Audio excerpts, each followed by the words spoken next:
Our project is closing and opening of curtain based on ambient light.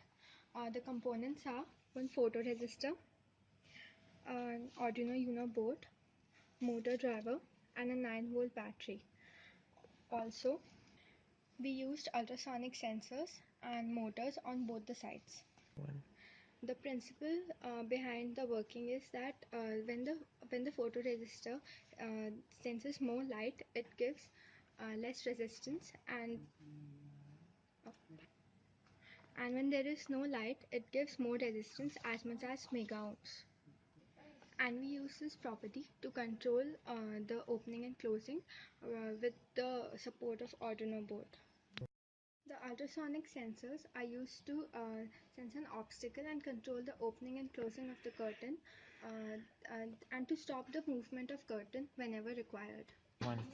The motors which we used were of 6 to 12 volts, and the Arduino Uno board can supply only 5 volts. Therefore, we use motor driver and a 9-volt battery to give the supply to the motors.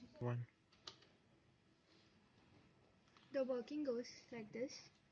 Wait.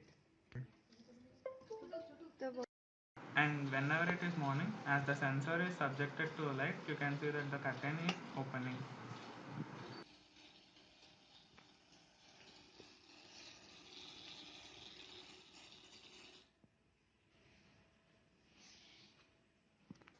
As the sensor is closed, it senses that it is night and the curtain tends to close.